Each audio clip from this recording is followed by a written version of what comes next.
Hello friends, welcome to Thursday. Super excited to be with you as always, and really kind of flying high off of some comments from last week about our with Tony and the special wine that we poured from Chateau Moussard, the Auchar Red. It was, I got a lot of great comments about the experience. I got a lot of wonderful comments about the wine, and then I got a few comments wine by way of certainly something that I could have probably foretold, but especially New World winemakers who are trained to make clean, great wines, taste a wine like Moussard and say, it's got faults everywhere. And they work so hard to try to make wines that don't have those types of faults and blemishes. But either way, I think it's a great experience to try a wine like that, and one that you would not normally put into a blind wine kind of contest, but super fun to do that, and I knew Tony could get it. So I was also informed by Julie that I was maybe a little bit too kind in some of the hints I gave him. But nevertheless, I think he did a great job, and all of you did as well. And hi, everybody. I should get caught up on the comments. Erica's with us, and Tran. Susan's with us. Hello, hello, hello, everybody. Welcome, welcome.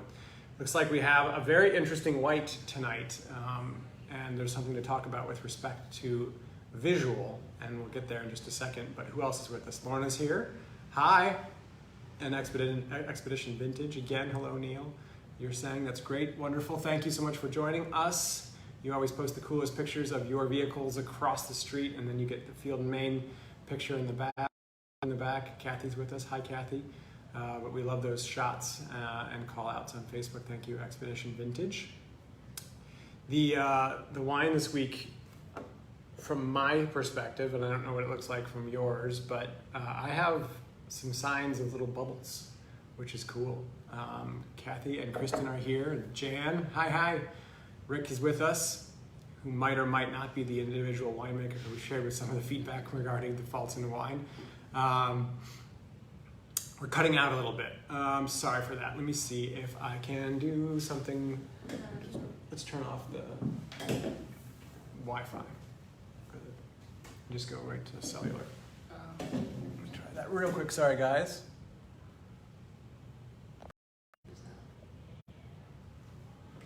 Is that better? I'm hoping that will come in a little stronger. Christine's with us. Hi, Christine. Star's aunt, who is actually participating this week, probably with the wine, thanks to a wine ferry that may have ferried back the wines from Virginia all the way to Michigan. So we're delighted you're with us. Janine and the Foxes are here, and Melanie's with us. Hi, everybody.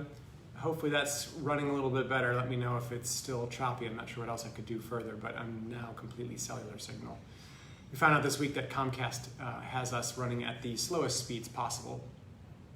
And so working on trying to get that rectified, and if you have Comcast, you know how long that will take. So Kristen's with us. No shout outs to Comcast. I'm seeing folks kind of pop up here, so I'm assuming that we are in good stead. And Alexander, man, hey man, how you doing?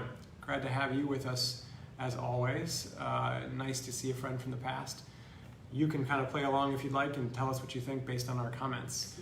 Erica is saying it's much better. Good, okay, good. Well, I'm gonna kick things off by pouring this in the glass, and I'm eager to try it because, as I was about to say, this wine seems to have a little bit of bubble, which is cool. And Andrew and Kelly are here, which is great. Andrew and Kelly, everybody knows Andrew from the Whole Ox, formerly from the Whole Ox, and now of Artemisia Farm. He and Kelly, his partner, are farming at a series of places around the Piedmont and doing a great job of producing some wonderful produce. And they, though, of course, ventured into the hospitality realm, not necessarily from farming, but from a wine background. So we're counting on them this evening. They got the wine today as they were dropping off CSA boxes, which their CSA was picking up from us. And awesome to see them now on the chat and we offering their feedback. Roland, great to have you with us, man. I just saw your post from that, what looked like an incredible luncheon at Barbersville. I'm a little bit envious. Susan, I'm fuzzy. I don't think you're referring to my hair choices. Maybe it's just the connection. I'm hoping that will improve a touch. All right, so just right off the bat, right, you're looking at color and appearance and things, but what is clearly obvious to me at this point is that there was a little bit of bubble in the glass. I don't think bubble in the way of, say, a sparkling wine, but there was a little bit of petulance there, and that could indicate a couple of things, but it could indicate a certain style of production, and it could indicate a certain style of wine that has a little bit of a fresh spritz. It could indicate a little bit of SO2 trapped in the bottle that just needed to kind of blow off. And we shall see as we go further here, but that's one of the indications that we're looking at already on this particular wine, which takes us down a couple of rabbit holes. And we're getting some great love for the CSA of Artemisia.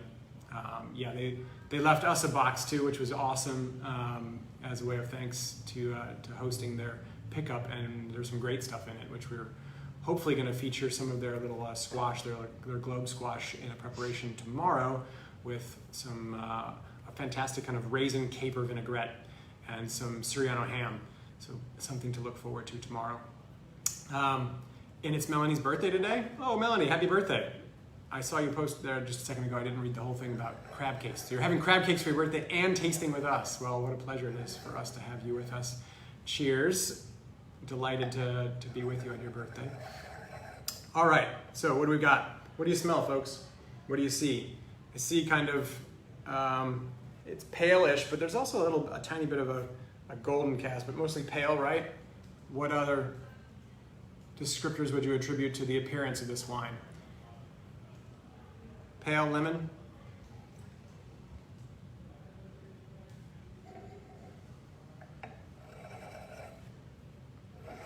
Still having some trouble perhaps on that connection, huh?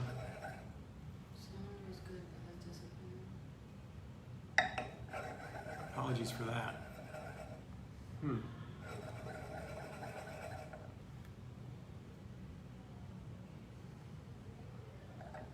A green tint. Green hint from Kathy saying that there's a tiny green hue to it. And that's perhaps the case, especially matching that with a little bit of its sparkling character. It's also Derek's birthday. Wow, we've got a lot of birthdays, so happy birthday to everyone tonight. That's great, Derek and Melanie. It's clear, yes. There's a greenish, ever so slight cast to it, an apple gooseberry quality coming through. It's pale green. So you guys are picking up that greenness. And we could just jump right to it and say, how do you say green in Portuguese? Or green in Spanish. But and that's something that we're headed toward, I think, right? So clear, pale lemon, tinge of green as well. Everybody's on that front. Jan, hi there, welcome. Glad to have you with us again this evening. So Vino Verde is a production in the world of wine, and it's usually kind of produced with some of this greenness, a little tint of green, and it has a little tiny bit of bubbles to it, which that's the first thought I had when I saw the bubbles in the glass. And so we'll be considering that option throughout the course of this evening and try to figure out a couple of other options that we might consider as well. Candy switched up to the iPad, but the computer wasn't working. I've been having trouble with my computer too, and that's why we're doing it on my phone now and with cellular signal as opposed to the Wi-Fi from the Comcast, so I hope that improves things for you, Candy. Jen's picking up apples and pears and green pepper. So green pepper, a little pyrazine element. We should consider Sauvignon Blanc then. And a hint of sweetness. So Carrie, with respect to that sweetness, we don't know sweetness per se yet until we get to the actual taste, and in particular the conclusion of the taste on the palate.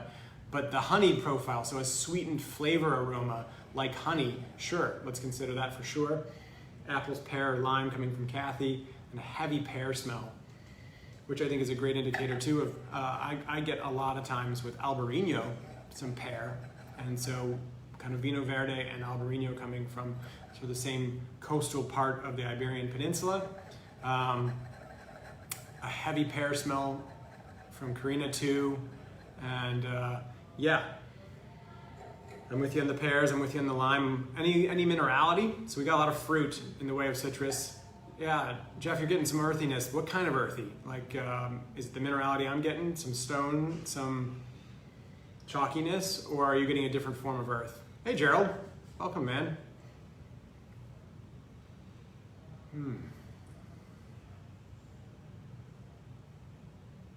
And Erica's saying she's picking up a whole bunch of different stuff. She's getting cantaloupe, some golden raisin, something tropical. Wow. Has yours been open a little longer, Erica, or are you just open? Mine was just poured a second ago, just before we started.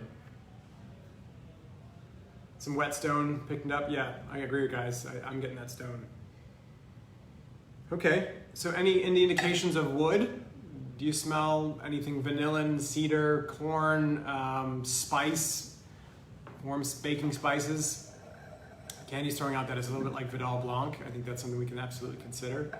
For a while, I remember when Nathan Vrooman was making his rock garden Voyage Vert, I think it was called, and that was, I think, a Vidal-based wine, if I can remember correctly, and it had a little spritz, so it was kind of Vino Verde-like done with Vidal, which should be a really cool wine to try again.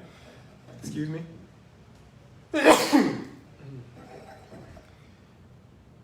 We're socially distanced, so that's not a big deal, don't worry. Andrew's pointing out that the minerals are kind of a little bit muted to him, and Susan's picking up a touch of vanilla. Yeah, there's a... back to the melon comment, there's kind of a melon skin, a melon rind that has sort of that mustiness to it to me that's coming out a little bit as I'm swirling here. But not any overt woodiness, and I'm not getting any kind of spice profile here. And thank you for the bless you, Swanbergs, thank you very much. All of you, thank you, yes, that's very kind. All right, let's taste.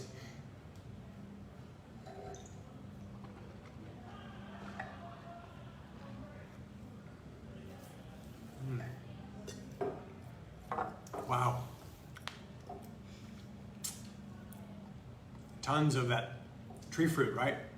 The pear is definitely there. It's a little bit boozy too, huh?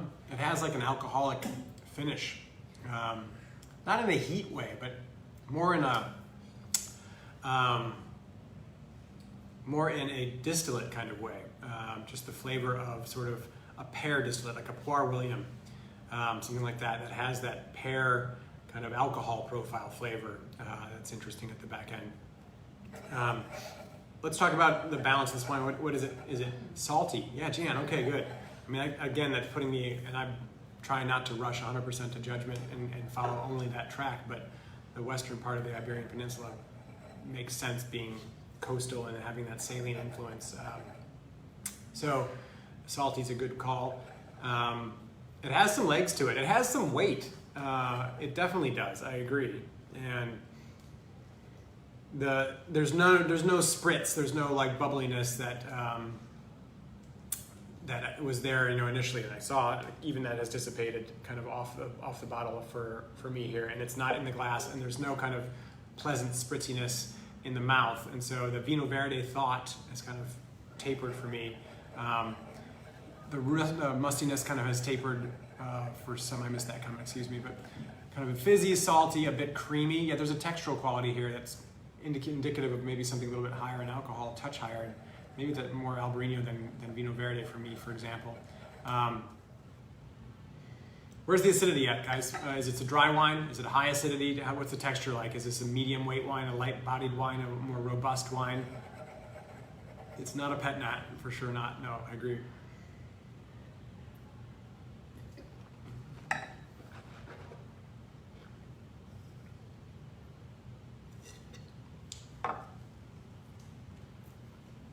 It's neat how this wine comes on in waves. It's texturally almost rich up front. It's not a full robust wine, but a medium plus in the front, and that wave of kind of pear and that Poire William element is in the front, and then it kind of spikes into sort of that lime lemon element, the citrusy quality for me with some stone, and then it tapers narrow to the finish. It's a longer finish, but it's not the same experience from start to finish in the palate. Hi Dinah, welcome. Dinah runs a great program at the Wine House, and we're delighted to have her with us, and has just the cutest kiddo who comes and eats all of our bread. Candy, weighty on the tongue, yep, noting that. The Fox's dry, medium, high acidity, yep, dry, medium body. From Kathy, I agree. All of you guys, we're in a medium weight wine with medium high acid, right? It's got some good acidity that it certainly lifts this wine. The pear quality is certainly there. Any spice on the palate? Any indication that we might have missed spice on the nose or that it was muted and that we got more on the actual palate? And would indicate that there might be some wood here or no?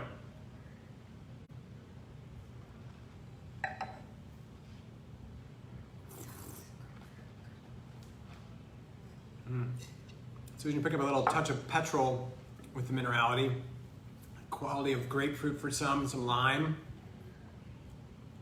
Foxes are not convinced of the Vino Verde call, which I think is fair at this point. Tropical banana and lime coming through. Janine. And a little creamy at the back end of the finish. I agree. That's interesting. This wine changed a little bit from the nose to the palate. There's a little creaminess. That creaminess, right, could come from some lees contact. Remember we talked a little bit last white about lees contact and that leesiness giving you this creaminess and this richness. So sense for you guys on where we are. Can we put a flag in the old world versus the new world? Is there an indication that would drive you one place or another?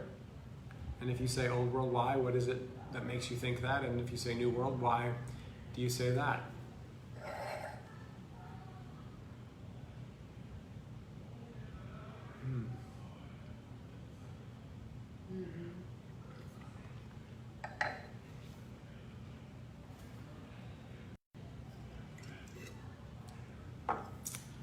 Something not quite tangible for the Foxes on the back end. Tangible in what way? Like there's a flavor profile that's just not quite right there. I also agree, Kathy, that Albarino is one of my first picks for the potential varietal. But what else can we consider? People have said lime, grapefruit, mineral, and there was a little bit of a bell pepper quality on the nose to begin with. That has to be something we have to consider Sauvignon Blanc.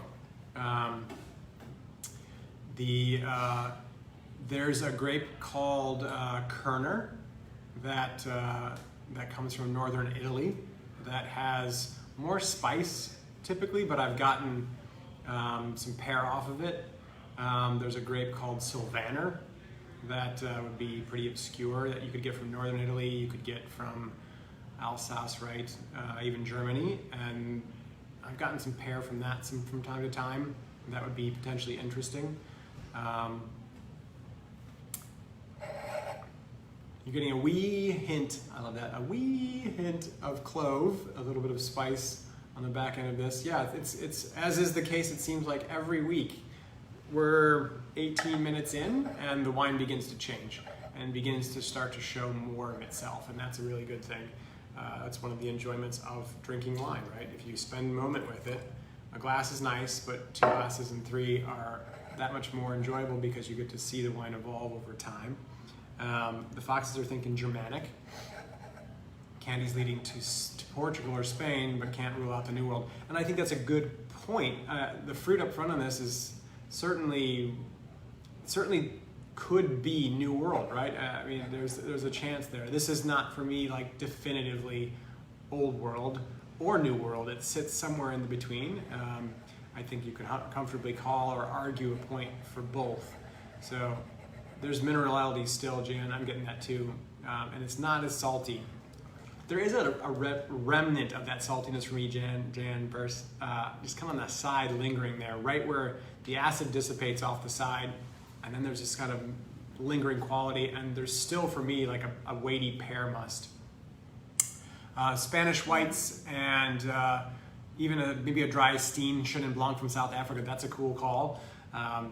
The acidity is pretty high here, right? And the textural quality's there. I'm not getting any of that like lemony curd element and none of the lanolin element that you might get from Chenin, say from the Loire Valley, but certainly from South Africa, that could be a possibility here. And Riesling was certainly something I kind of glossed over a minute, but we had some petrol found earlier, and the petrol is a nice indication of a potential for for a Riesling.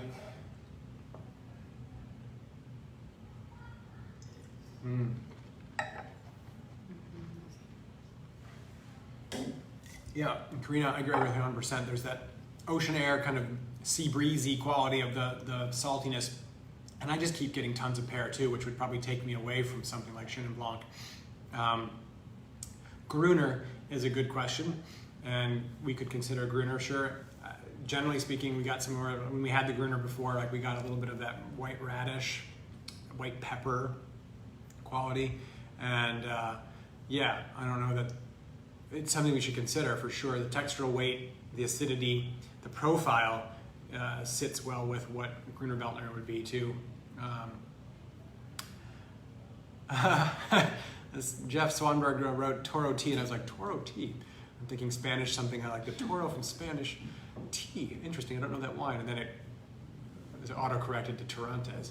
Torrontés, I would get a lot more aromatics, I think. I could be wrong on that one in this case, but I would get, I think, a lot more very aromatic punch from the nose that would be less about the citrus and pear and much more about something floral, which I'm not picking up as much here. That spice is coming out maybe by way of power of suggestion, but I'm getting a little bit more spice. Just a neutral element kind of that wee hint of clove.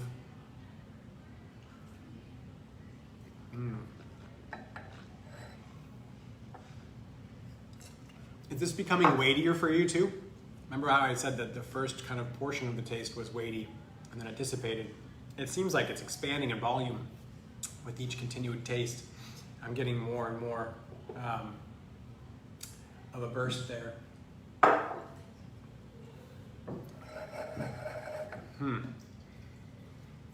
Yeah, I think we could talk about, let me ask this question. If this was New World, what would it be and where would it be coming from? We had Steen Chenin Blanc from South Africa. What else would it be if it was New World?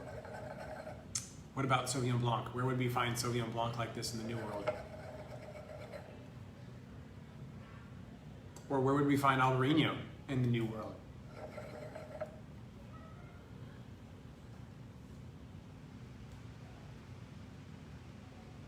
Or dry Riesling in the New World? And could we venture down a dry Riesling path from the New World with this particular wine? So if we're talking about Sauvignon Blanc, we could certainly find that here in this state in Virginia, right? We could find that in California. We could find that in South America, in Chile, for example. I'm not sure about a blend, Jeff and Mickey. I'm not sure that this seems to me a little bit purer in expression. It seems like we've talked about in the past, like one instrument playing a solo or maybe even a quartet as opposed to a symphony, but this has a little bit more kind of purity to it and the flavor spectrum. Kathy's throwing out West Coast Riesling, and that's a possibility here.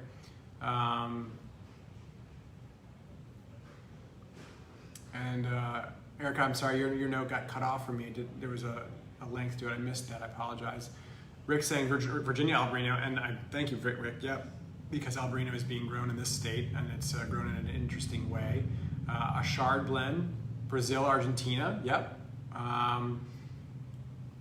So there's a chance that this could be an interesting Albarino from Virginia. Could it be Sauvignon Blanc from Virginia with all that pear? Maybe. Candy's saying it tastes a little bit more like Virginia than Left Coast, and that's neat.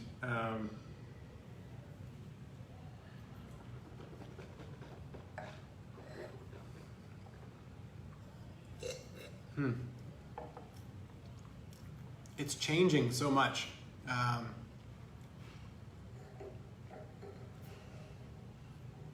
Erica's saying that she just said it was hitting her some way that was not Sauvignon Blanc, struggling to identify the other parts of it. So, yeah, I mean, it's a unique Sauvignon Blanc in the context of a prototypical Sauvignon Blanc, especially the ones we were kind of always considering from, say, France. I like the idea of Albarino from Spain, or Alvarinho from Portugal, and I certainly like that with the green cast, but I think there's a reason perhaps to consider Albarino or even Sauvignon Blanc from Virginia. I wouldn't feel bad about positing that as my choice. Jan Burse is asking about a Viognier from Virginia. Jan, I'm not getting, so I wouldn't get as much pear, and I'm not getting sort of the honey. We got a little honey on the nose initially, but not much kind of carrying through, and no other aromatics. It's also got pretty high acidity, so it'd have to be sort of a blend with Viognier. So I'm not picking up Viognier characteristics here. I am more picking up kind of Sauvignon Blanc characteristics. Andrew's saying Azai. I don't know that at all, Andrew. What would that be? I don't know that varietal. And that would be awesome, because then, boy, we'd be getting a new education in this particular wine. Sancerre with question marks. It could be the mineralities there, that saltiness, that expression of the chalk soil there. A pretty ripe vintage might give us something like this. I don't usually get as much pear, but possibly I think the textural quality, I would have gone more, say, Ria Spicious and Albarino than I would have gone to Sancerre. But there was a little bit of a pyrazine note for some, and yeah, there's crazy pear with petrol for Rick. Yeah, Portuguese white from Andrew on the Azai. Cool. And that was Kelly. Kelly, very cool. Wow. Yeah, so we've got a lot of options, and we're not really clear necessarily whether it's, let's say Virginia Albarino or Sauvignon Blanc, or perhaps it's South African Chenin Blanc or Spanish Albarino or Portuguese Albarino. I think there's a chance there. Kelly, what do you think? Are you closing in on a choice? Andrew, same thing. Kathy? Everybody else, what are you thinking? Where do you want to put your general flag, your initial conclusion? Do you put yourself in the new world or the old world?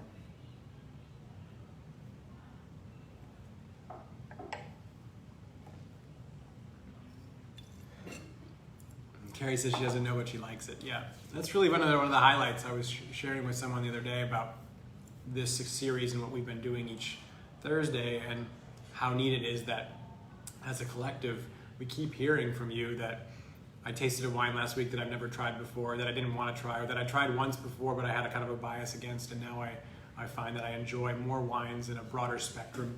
And that's really, really cool. That's super rewarding. Muscat Autunel. I don't know, Rick. It's got to be a little bit more floral than that, I think. So we got a mostly old world calls, a couple new world, and Kathy's throwing out there Ria Spicious Albarino. And I think that was kind of where my second impression was. And Andrew and Kelly are both in Spain, or at least Spain and Portugal, and they can't agree on that. Yeah, Germanic and sticking to it is what Jeff and Mickey say. That's so Germanic, like you're gonna say dry Riesling, and going with that, because I think that's a possibility. I mean, it's got some richness, but Kelly's saying it isn't too sexy to be Portugal, must be Spain. And a couple buying into that, thinking Gewürztraminer from Germany. I don't know that the Gewürztraminer has enough of that floral element. I'm not getting sort of that rose quality. It doesn't have quite the spiciness. Karina's sticking to Riesling Old World Germanic. That's cool, and the Foxes are too. So we've got that. We've got Albarino in Portugal from Andrew. This is great. So sometimes we're all hive mind and we come to the same conclusion, and sometimes we haven't. Rick, are you staying with your Muscat Autunel from Virginia, or changing that up?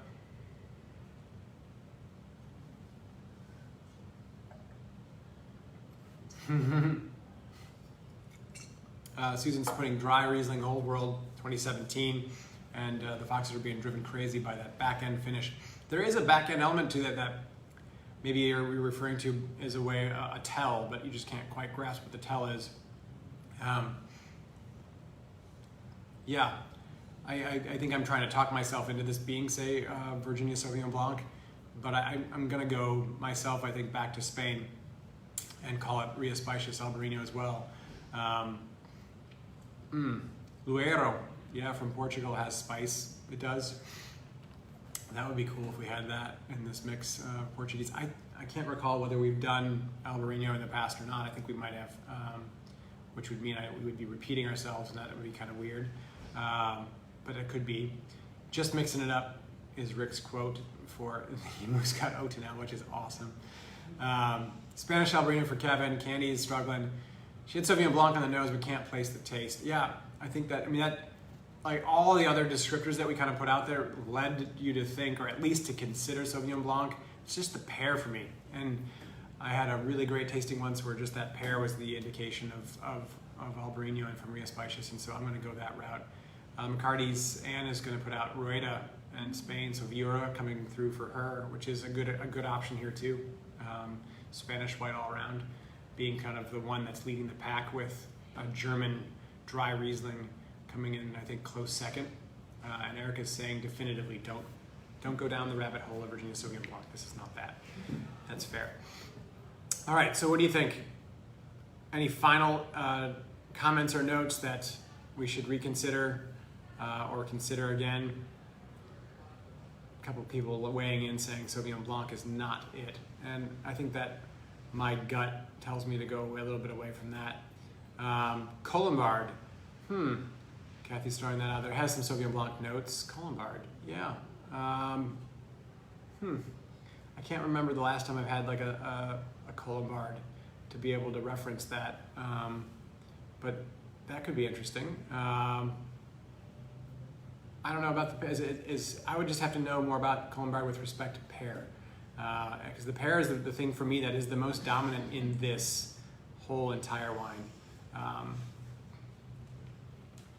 And Karina's had Sauvignon Blanc a couple times this week, and it would be shocked if it was this. And that's a great way to reference it, right? You're calling upon your taste memory to figure out what this is. And Jeff's doubling and tripling and quadrupling now down on a German white from Deutschland. So, point heard. And I'll buy you a Snickers if it's from the Deutschland. So how about that? I'm going to stick with Albarino from Ria Spicious 2018.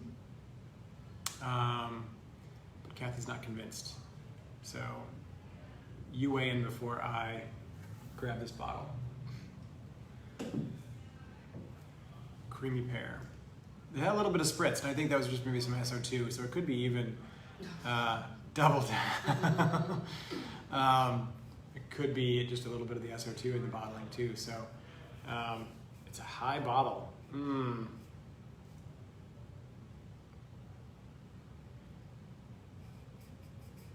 Erica says she just looked up the Colombard from some notes.